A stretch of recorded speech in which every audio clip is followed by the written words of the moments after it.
CARE 1.0, we call it. It was about the acute effects of concussion, repetitive head impact exposure. And it was looking at it from a clinical point of view, but also the 6 schools who were doing highly advanced research. So within the 30 schools of care, 6 schools did very advanced research for doing biomarkers like genetics, genomics, inflammatory biomarkers, other proteinomic biomarkers, and looking at MRI data, head accelerometer data, and so forth.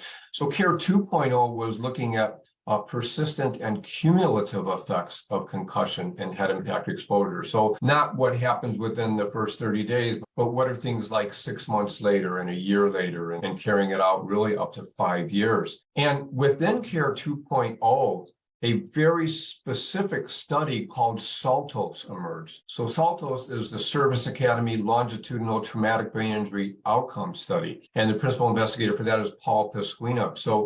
And Paul really synced that protocol completely with CARE, which was looking at the NCAA student athletes.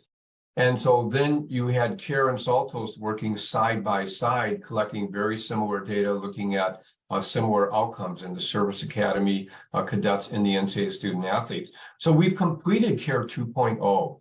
And right now, the principal investigators are doing all of the crunch work in terms of data analytics and publishing. And what's important to state here is that even though I was very involved in helping to shape the creation of this study, I have no access to the data. There's a firewall between the data and me. And the only time I become aware of the data is after it's been fully vetted and approved for publication and it's ready to be published. So I think that's really a great way to go. Would have been nice to, publish 60 or 70 papers and have it on my academic record, but that wasn't the right way to go. So we finished CARE 2.0, and now we've moved into what's called CSI, CARE SALTOS Integrated.